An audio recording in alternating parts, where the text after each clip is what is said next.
I've got another amazing product to share as we continue our journey putting together best gear for your next outdoor adventure. This week, we are digging into a tool that will make your morning coffee even better. The Aeropress Go, today on the Wet Fly Swing Fly Fishing Show.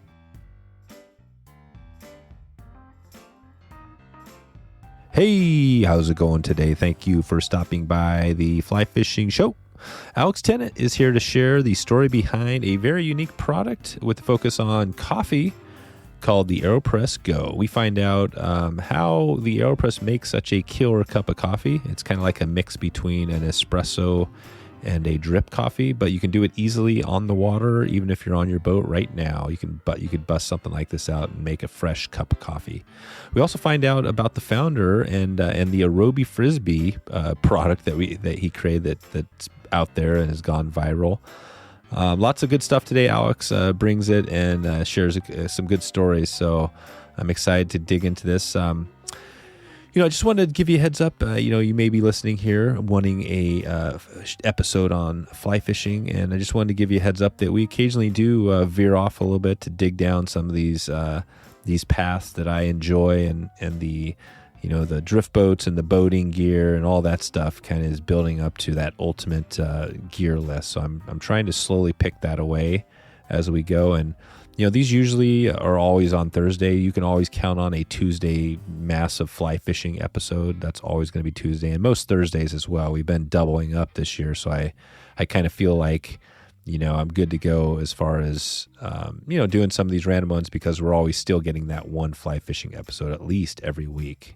I don't know if you've noticed it yet, but I've been doing 2 episodes a week for most of this year. So it's been a lot of work, but I've been doing it, because I just love the conversations and kind of just digging down some of these random paths. So I hope you understand that.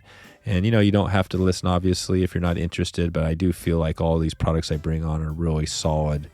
Things I've either used or been recommended. So just want to give you a heads up if you didn't know kind of what we're on the track we're on. So I love coffee. I love the outdoors. I love the river, the water, and all that. And this just, I think, who doesn't love a cup of coffee? I know maybe if you don't drink coffee, you don't, but maybe I think you could probably do tea and stuff like that as well. Anyways, I'm going to stop jibber jabbering and let's get into it. So without further ado, here is Alex Tennant from Aeropress.com. How's it going, Alex? Very fine, thanks. Yeah, thanks for putting the time together this morning to talk a little coffee talk. Do you already have a coffee in hand this morning?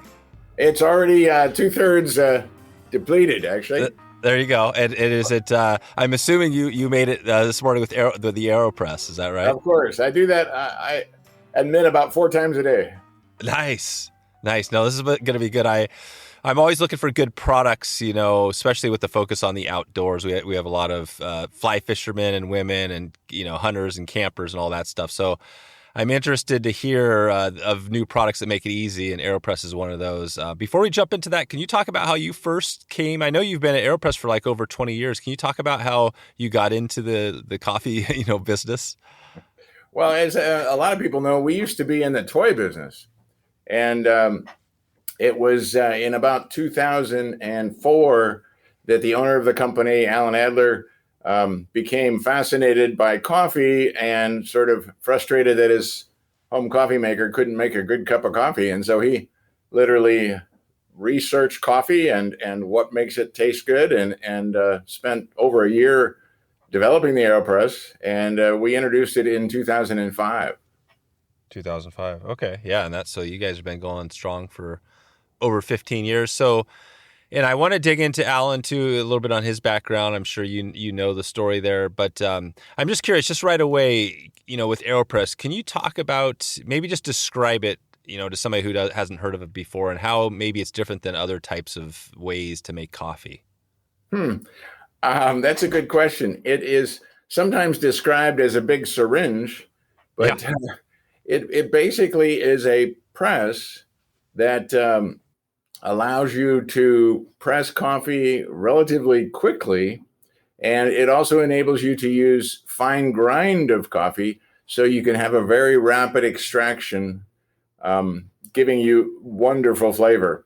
It also gives the operator control over all of the variables of the brewing, the grind, the time, the water temperature. And so it gives really coffee aficionados they can tailor the brewing process to the particular coffee that they've got.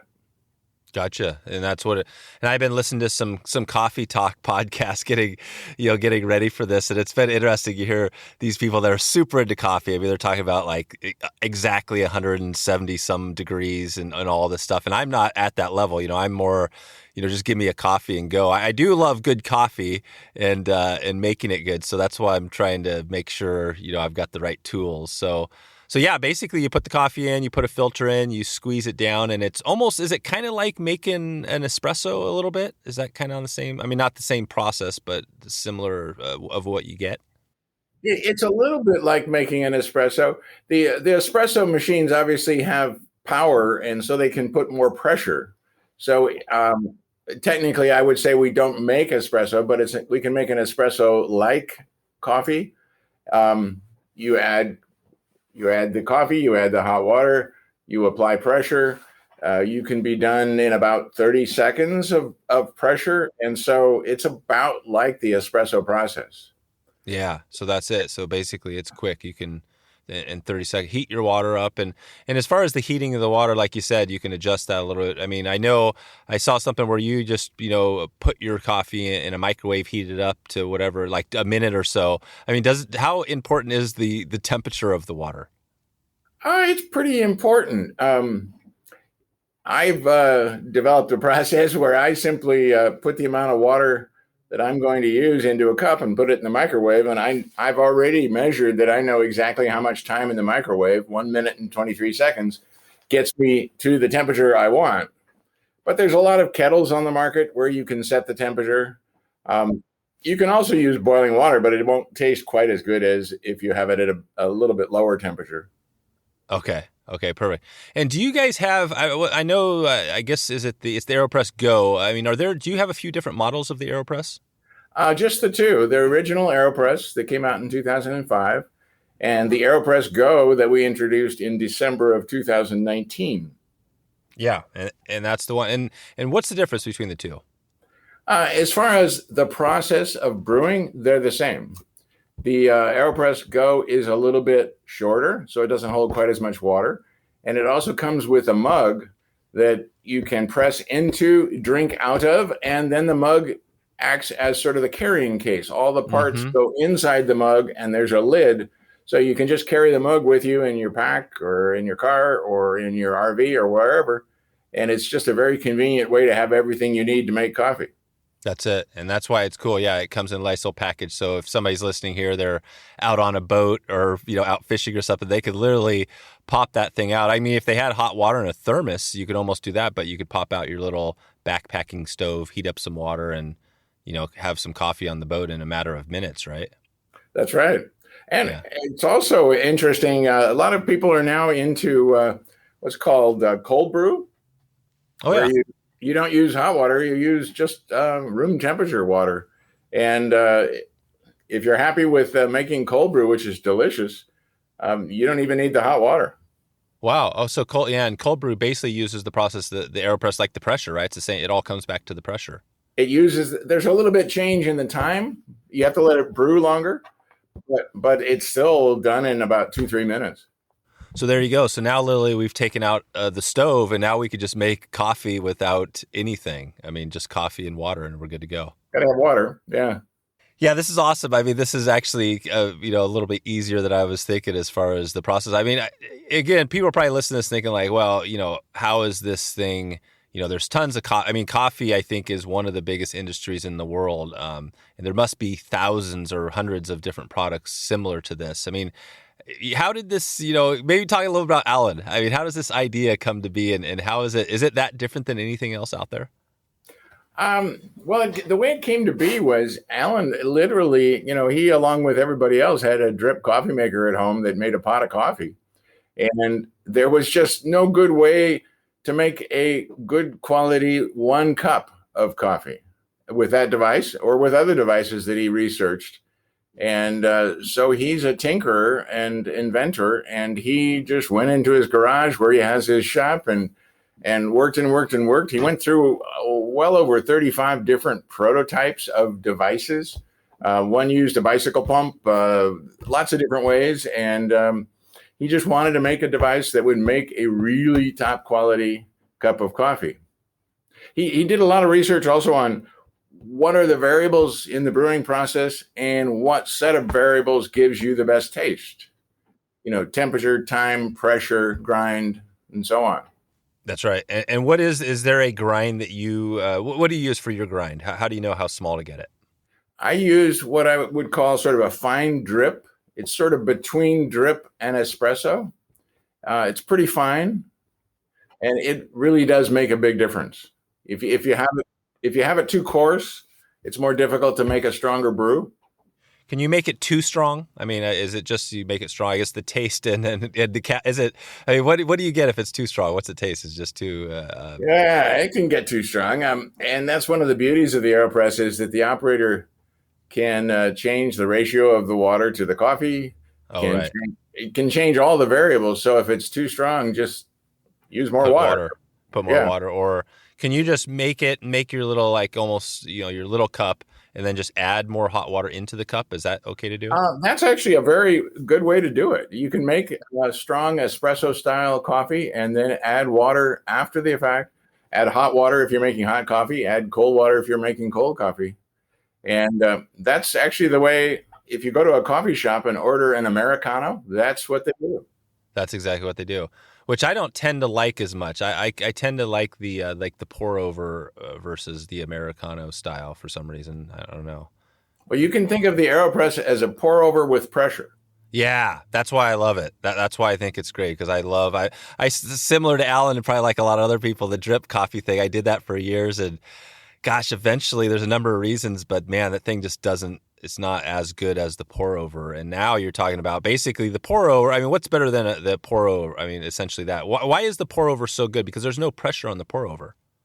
That's true. But still, you're making one cup of coffee fresh for yourself. Whereas when you're doing a drip coffee maker, you're making a whole pot, and you're not controlling the temperature of the water, and you're having to wait for the whole pot. So there's a lot more time.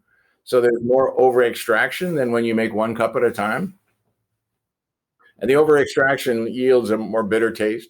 Yep, that's totally it. Okay. So pour over is an excellent way to make coffee.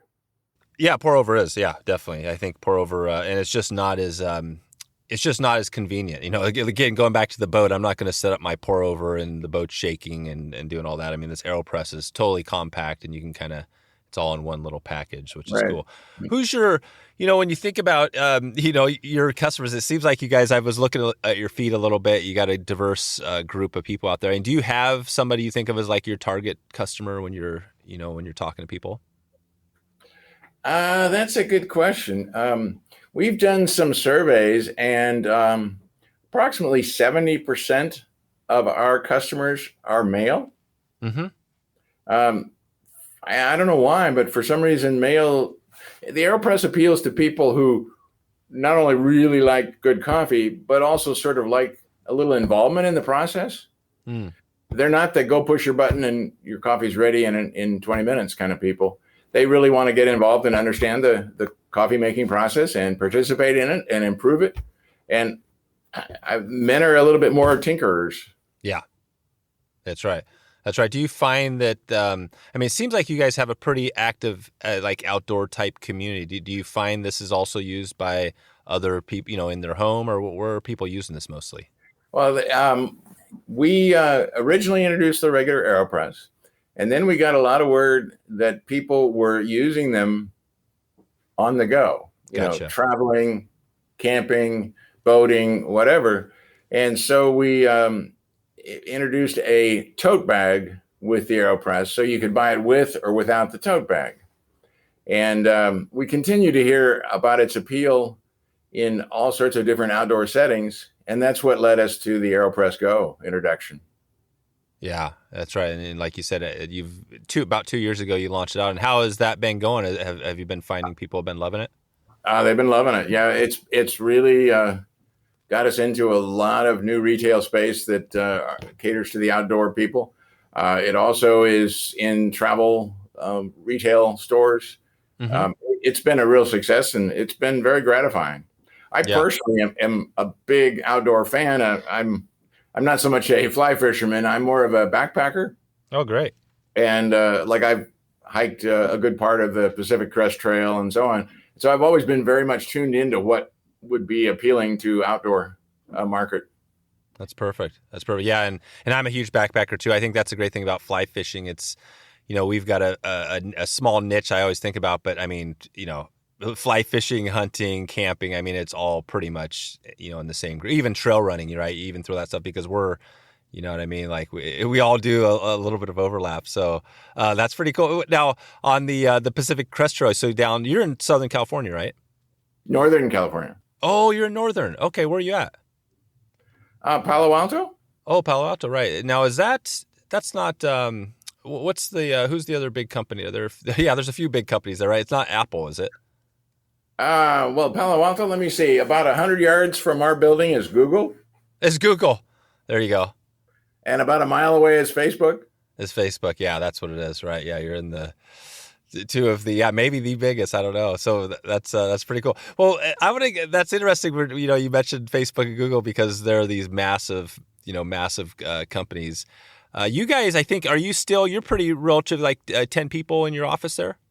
7. Yeah, 7. I mean, this is cool because you got Alan, this guy who it sounds like, and I'm sure the conversation, if I was talking to him, might be going a little different route, but talk about Alan again. You mentioned a couple of products. What else has he produced out there before the Aeropress, or what is anything that we would know of? He worked as a electrical engineer and was involved in a lot of inventing for companies that he worked for. He also has always been an avid inventor. He has over 40 patents. He has patents related to astronomy. He designed a sailboat that won the race from San Francisco to Hawaii. He's just a very, very bright inventor who has operated in a lot of different fields. The toy business was one of the ones he was best known for, obviously. He, at first, while he was working as an engineer in industry, invented toys sort of on the side and licensed them to toy companies. And it was 1983 or so that he took a toy idea and showed it to his wife and said that was the flying ring. And he said he was going to license it to a toy company. And his wife said, "Quit complaining about the toy companies and start your own business." And that's where the Aerobie company was founded. And that was our early company. Oh yeah, Aerobie. That's right. That's essentially it's a frisbee, but it's the disc, or it's the it's a ring. It's a ring. It's the ring. Right. Amazing. So that's still out there, right? We sold that business in 2017. Oh wow. So we had it for a long, long time. Yeah, that's amazing. We built it up to where we were selling 18 of his inventions, and now they are sold by the Spin Master Company of Canada. Oh, Spin. Okay. And so why at 2017? Why sell it? Why sell it then? What was just a good time, or what? Why get it off? Well, you're asking me to read Alan's mind a little bit. No. If you can't do it, don't worry about it. We all get older, and he's in his 80s, and he decided to sell it. He really has a love for the coffee business and the coffee maker business, and he decided to keep that. What from Alan? I mean, obviously, this guy sounds like a kind of a genius. What are some of the big things you've learned from him, or one big thing over the years? The creative process is wonderful and exciting to watch, and he is so good at considering all the different angles of something. And many, many times I will think about something and then I'll have a discussion with Alan and it'll take it to the next level with all sorts of creative suggestions. Mm-hmm. Different minds work different ways, and he has just a remarkably innovative mind. Yeah, and is he still going to? I mean, you're obviously younger than Alan. I mean, what's the plan as he gets older? Are you gonna? I mean, your plan? Are you? I guess you stick. Are you gonna take over the company, or how's all that look? Um, now you're asking me to read his mind again. Yeah, that's right. Yeah, what would you like to do as you look at into the next 10 years? Oh, well, I mean, we all love what we do, and we love the coffee business. I mean, we like the toy business too, but we really love the coffee business. It's a great group of people worldwide. We sell all around the world, and it's just an exciting business, and it seems to attract just people that you really enjoy working with. It seems like it's a pretty cool. I'm just learning more about it, but it seems like there's a lot of cool companies out there. And the cool thing about the coffee business is, and we had recently Angler's Coffee, who's a sponsor of the podcast. That's kind of where I connected to you guys, and we were talking to them about just the coffee business, right, and how it's changed over the years. And now there's a lot of really cool. It's almost similar to the micro brew business, where there's a lot of they're going smaller. There's these cool companies out there, and you guys are part of that. Do you feel like you're I mean, ingrained in the coffee in that culture and like? Oh, yes. Yeah. And it's a really shift to quality. Yeah. Just like I think there was a shift to quality in beer, for example. Mm-hmm. People are really appreciating the, we call it specialty coffee. Yep. Which is just the excellent, the variety of flavors you can get from coffees carefully grown all around the world. I mean, it's very much like wine and beer, and it's an interesting, exciting way to look at the business. It's so different than, the bulk coffee we used to buy in the grocery store. I know. You think back to those days, the Folgers days, and the plastic can, thing, and and obviously coffee is a little more expensive getting the stuff, but it just makes sense. It's like no brainer. Anglers is a good example. I mean, the guy. Joe knows his coffee, and you know what I mean? It's going to be better than a lot of the other stuff you get out there. Can you talk about that a little bit? I mean, maybe I'm not sure if you could, as far as what you drink, do you drink a bunch of different coffees? Is there a type of coffee you like, or are you like a kind of darker or lighter? Well, I always like a medium roast. The light roasts are a little too sour for me, and the dark roasts are just over burned. Yep. So I always get a medium roast. Yep. I mean, I could tell you my favorite brand, but that would be good. That would not be good. No, you probably wouldn't want to do that, right? You don't want to offend anybody else, any of the other brands out there. Well, yeah, we try to be careful not to endorse any particular company or product. Yeah, yep, But definitely. It's probably not Starbucks though, or it might be, but no, it's not Starbucks at all. Yeah, no, it's interesting. Okay, well, I mean, I guess this is pretty straightforward. This process, the product is straightforward. It's literally grind up some coffee, throw your Aeropress in, heat up some water. Pour. Anything else we should we should know about this before we grab this off the shelf and head out on the trail or the river?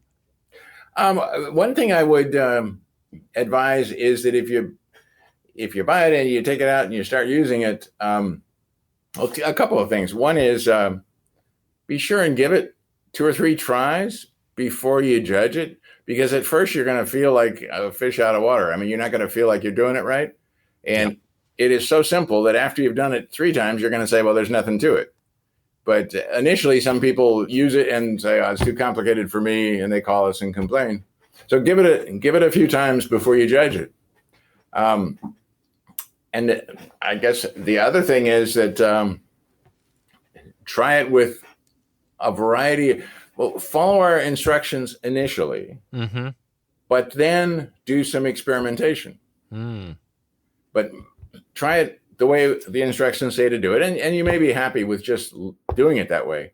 But you're probably going to find that changing the ratio of the water to the coffee, using different coffees, using different water temperatures, you'll tailor. Everybody's taste is different, and you'll find a spot that you like the best. And it might not be exactly what the instructions say. That's right. That's a great tip. So yeah, change it up and you'll find your little perfect match. And again, going back to the product itself, so you have a little filter, like a little it's a little paper filter, right? You stick in there. Yeah. And those you can just buy when you need more. You just go. I mean, it comes with a whole bunch, right? It comes with 350. Yeah, so that'll last you, quite a And while. yes, you can buy, usually where you can buy an Aeropress, you can also buy packs of filters. Yep. Okay. We also have a lot of people who reuse the paper filters. Oh, wow, really? Yeah, we have people that use them 20 times. Holy cow. So There if you you do go. that, you probably have a lifetime supply. Yeah. There you go. That's another good tip. So you don't even have to waste the little paper filter. Right. Okay. All right. And yeah, so you basically the filter, you get your grind in there, and then your hot water, and then you press it down. Is there, when you press it first, is it good to let it sit? You stir it a little bit, like 10 seconds before you press it. That's right. And the stir is just to make sure just things are obviously mixed and it doesn't get stuck in one spot. Or why is the stir important? You just want to expose all the coffee grounds evenly to water. Sometimes they'll clump up and you'll have a little dry spot. Yep. And it comes with the stir thing, right? A little plastic deal. It does. But you Yeah. can also just use a spoon you have with you. Yep. Spoon. And then it also has a little measuring cup with it as well for It the does? grind. Yes. Yeah. So you can measure out exactly what you need. And then, and then like you said, you got the cup and you got the cover, the ceramic thing. Anything else in the package? There's a little case that holds 20 filters, so you can take a small number of filters with you. You don't need all 350 to. Oh yeah, that's a cool case. Yep. And what is the cost of this Go of the Go? Depends on the store, of course, but I think it's at Target, right? It's some of the big stores. it's at Target, Bed Bath and Beyond, lots of different stores. Yeah. If you're going to Target, what do you think it would be? I guess depending if you're California or wherever too. Yeah, I'm not sure what it is, Yeah. but I would guess something in the neighborhood of $32. Okay. Yeah. So if we went to, can we buy it at your website as well? Or what would you tell if somebody's listening right now and they want to buy this thing? Where would you send them? Buy it at our website. Yeah. So and there it'll be $32. I think it's $31.95, but yeah. Yeah, that's great. On our website, it's just aeropress.com. Aeropress.com. Okay. And is there any, I mean, it seems like it's got I think it's a ceramic, or what's the filter? Is there any worry like over time that's going to wear out, or how long is this thing going to last? How long is it going to last has to do a little bit with how well you take care of it. But the part that will wear out probably first is the rubber seal that is at the end of the plunger and pushes the coffee through. It's made of silicone, but it's the thing that sees friction. And so it will eventually wear out, but I think it'll last for many years. Yeah. And I should add that if it does wear out, or if you lose another part or something, our website sells all the parts. Oh, perfect. So there's no need to buy a new coffee maker, just buy a new seal. There you go. So you got it all covered. Okay. Yeah. And so on tips as far as the taking care of it, is there anything other than just washing it off? Is that pretty much wash off your filter or your, the silicone piece? Yeah, you just sort of brush it off or wash it off. The chamber is sort of self-cleaning because when the seal is pressed through the chamber, it sort of squidges it clean. Yep. Okay. Well, good. This is, this has been very straightforward, and I love it because it makes it easy for everybody. I mean, for $30, basically you've got, you don't have to buy coffee anymore. You don't have to worry about any camp coffee. I mean, we used to make this thing, we used to call it camp coffee, which was ridiculous. I mean, literally a pot of hot water boiling on the stove and pour your grounds in there. You ever heard of that before? Oh, yeah. Yeah. Is that, that's kind of crazy, right? I belong to a family that goes camping and diving off the north, near Fort Bragg of California. And I would bring my Aeropress, and I find that in the morning, everybody wants me to make coffee for them. So there you go. Our group of about 28 people, they would line up for, oh, no, we don't want the camp coffee. We want Alex to make it. Oh, wow. Well, so how do you get around that? So if you got this huge group and you love it, what would be, if Aeropress can't do it for a big group, what would you recommend is the closest? Or can you do the Aeropress? Could you just set up, is the bigger Aeropress, will it do a lot more? Not a lot more. It'll make you, it can make you, using the Americano method, you can make 3 cups or so. Yeah. And each pressing only takes like a minute. So it's not a big line. Yeah, it's quick. I was also being asked to make lattes and so on. Oh, wow. Yeah, that's another level. So you're not a lot. You're like black coffee drinker. Yeah, I'm a black coffee drinker, but the women in the camp wanted their lattes. That's right. That's yeah, that's part of the deal. Yeah, when you're in the when you work for Aeropress, you are that guy, right? Yeah, you're that guy. You can't say I don't know, can't do that. No, that's good. Okay, well, I got a quick little rapid fire round, some random questions to take us out of here, and I guess the first one I loved asking this because it's kind of like we're kind of in the art world, kind of with the podcasting, but as far as music, do you listen to any music? Do you have any favorite bands or types of music you love? Do I have any favorite bands? No, not really. I'm sort of an old guy that enjoys all the old music. Yeah, what's old music? Well, I grew up in the '60s. Yeah. So, I mean, music is, Beatles. And Oh yeah. Well, that's the great music. I enjoy a lot of the current music, but I don't listen to it enough to learn who are the singers. No, I think Beatles is. I mean, that's definitely a solid. I mean, maybe the greatest band of all time, right? I mean, I didn't grow up in the '60s, but I feel like my music listening preferences '60s, '70s, definitely not '80s or '90s or whatever else we've had. You know, Um, it's funny because my wife for years was a principal of a high school, and so we would chaperone a lot of dances. And a lot of times when the kids really wanted to dance, they'd pull out the music that was from the old era because it was such great dance music. oh yeah, like the totally like whatever, like the Beatles, the Twisted, or some music that's just old school. Right. Yeah, it's interesting. I agree. I think that I don't even know. I mean, there's definitely music, hip hop, stuff like that that's come and gone. But yeah, it's not. I don't think anything's as good as Beatles, Zeppelin, or all those other great bands. Well, Yeah. you mentioned a couple of things: hiking, backpacking. Sounds like some fishing, things like that. Any other outdoor activities you love to partake in? Yeah, my favorite all-time sport activity is downhill skiing. Mm-hmm.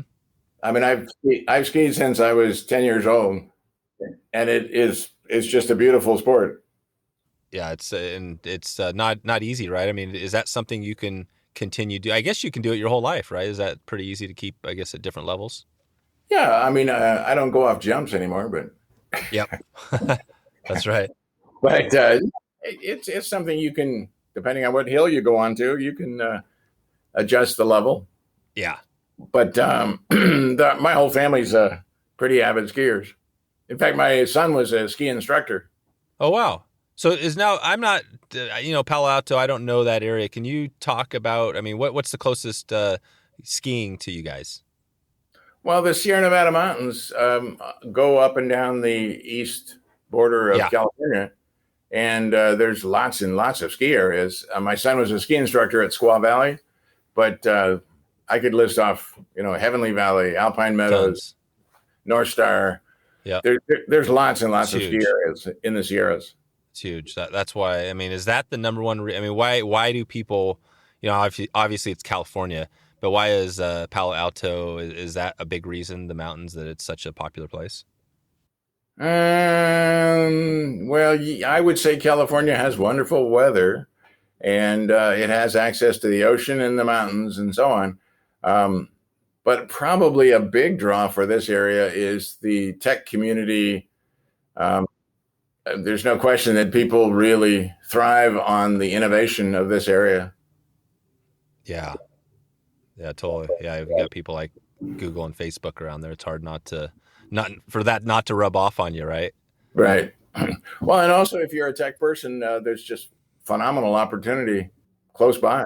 Yeah. Have you ever, I mean, you, it sounds like I mean, Alan, and you've got this cool little tight knit thing. Have you ever thought about, had other opportunities to think about moving on to something, some bigger, like a Facebook or something like that?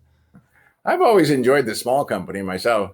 Um, when I first got out of school, I went to work for a multi-billion-dollar company, and I did that for a few years. But since that, I've been involved in small, usually venture capital funded, but not always.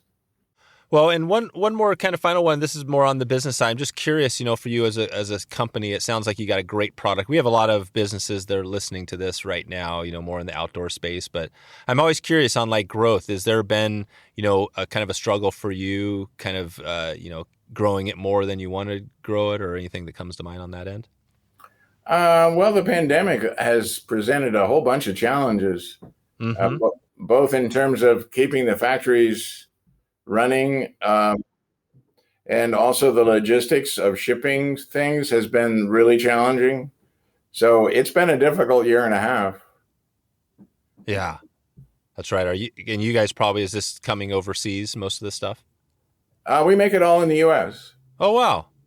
Amazing. but the factories in the U.S. have had great difficulty continuing to operate at full speed. That's sweet. All right, that's not sweet, but it's sweet that you make it in the U.S. And is it made in California?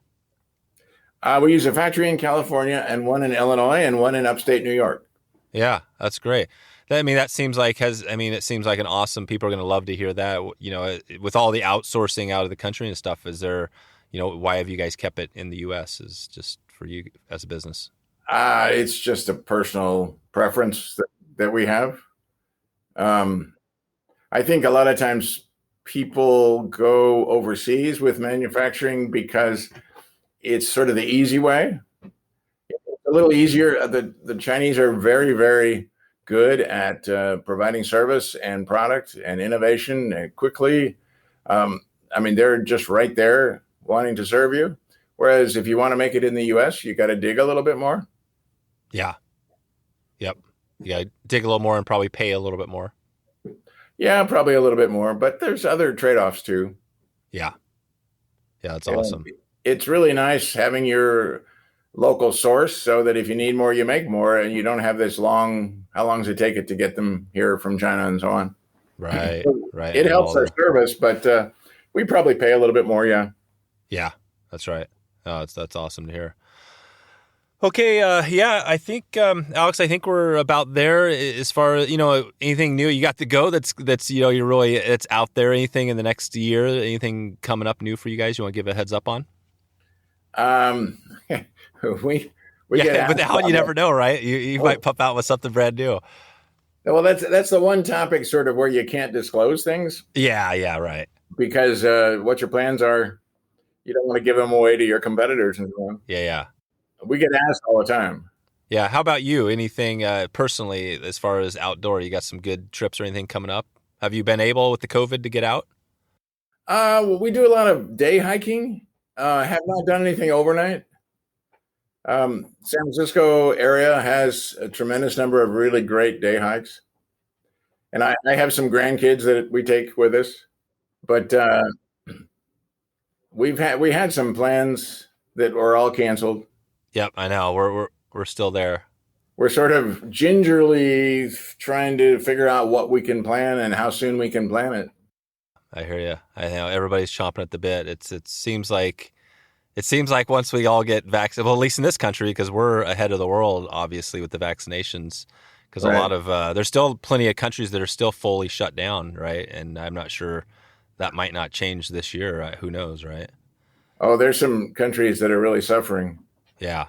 I feel for India. Oh, really? I haven't even heard. Yeah, is India just not? They're probably having some outbreaks and things like that. Tremendously so, and they're having. I mean, it's not anywhere near under control. It's just. Oh wow! It's like a forest fire. Holy crap! My distributor in India has had COVID. He lost one of his parents. He has a number of his family are sick, and a number of his employees are sick. Well, I think everybody's kind of keeping the fingers crossed that we obviously everybody stays healthy and all that. So I'm going to keep doing the same. I guess for Aeropress, if people have questions or want to connect with you guys, it's just aeropress.com. Sure. And you can find our phone number on the website if you want to call us. Oh, yeah, that's right. So if somebody calls right now and they dial up, who are they going to get on the phone? You would get one of our customer service people. We're old-fashioned. We don't even have voicemail. Nice. So a person would answer. This is amazing. And if you asked for me, they'd transfer the call to me. Yep. That's That's cool. The more I talk, well, we've done a lot of these. We do a lot of these sessions called Fly Fishing Founders, and it's for a lot of the smaller companies that are out there. It's like the one man deal, the few people deal, and yeah, it's cool to hear the stories because there's always a passion, right? It's never fully about the money, right? And it seems like for you guys, I'm sure for Alan, obviously you got to make money, but it seems like there's something bigger than the money. Is that true? Oh, absolutely. The money is sort of it comes with the effort, but it's the people, it's the community, it's what you think you're doing to help improve people's lives. And enjoying really good coffee is a good event. All right, Alex. Well, hey, I appreciate all the time this morning and shedding some light on this. I'll definitely be sending people your way to pick this thing up, and it should be in plenty of drift boats and on hiking trails, hopefully the next year from folks on our podcast audience. So, Dave, if I want to go fly fishing, where should I go? Oh man, I got you dialed. We've got tons of resources. You're up in that area. I mean, I can connect you with a couple of fly shops or some of the best guides. One of the best resources, I guess this is, I see, where are they? The fly shop, right? I think it's in Redding, California. Okay. They're worldwide, but they're one of the biggest resources for like fly shops. And they do travel programs all over the place. I'm not sure about specifically. I'm sure there are some company. I'll have to research that around San Francisco. Well, you know what you have. This is more on the Golden Gate Casting Club, but probably the most famous casting club. This is maybe it sounds a little uppity, but there's actually a Golden Gate Casting Club, which is where a lot of people do casting competitions. So that's nearby. I'm sure there's a bunch of people down there that could direct you in the right place, to find some fish. I always recommend find your local fly shop though. Search, go on your phone and just search for fly fishing shop and it'll pop somebody up. And if you go in there, you could just say, hey, how's it going? I want to learn to fish, or I want to get, and they usually, most of them will give you a free casting lesson. We'll give you tips. That's probably the best place to start. Okay. Yeah. And then once you get going on it, then come back to the podcast here. I've got, hundreds of episodes focused on, teaching fly fishing tips and tricks and all sorts of outdoor, companies related. So yeah, we got a good resource we built here as well. Okay. I've gone fly fishing a couple of times, but I wouldn't say I really know what I'm doing. Yeah, well, that's the great thing. It's a journey. And I mean, all of us, even myself, I've been fly fishing my whole life, yet I definitely still have, a tons to learn. And that's the beauty of it. It's a lifelong, and you can do it, like you said, with skiing and things like that. I mean, you can do it your whole life, no problem. So yeah, check back with me anytime if you need any other help or whatever. I'll connect you. Okay, thanks. Yeah. All right, Alex. Well, I'll let you get out of here, and until we connect here, we'll talk then. Thanks. My pleasure, Dave. So there you go. If you want to find all the show notes, everything else we covered today, there's a few good links there and maybe even some music. Head over to wetflyswing.com/234. Next Tuesday, we are back on track talking spay flies and some fly tie-in. It's going to be good. We dig into it. And spay flies, D flies, Atlantic salmon flies, steelhead, just all that good stuff. So tune in Tuesday. Click that subscribe button if you want to get updated when that comes around.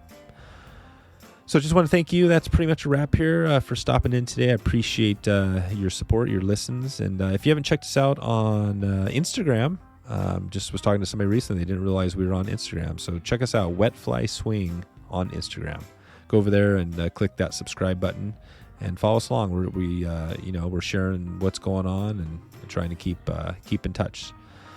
Thank you. Thanks again. And I will see you on the next podcast. Thanks for listening to the Wet Fly Swing Fly Fishing Show. For notes and links from this episode, visit wetflyswing.com.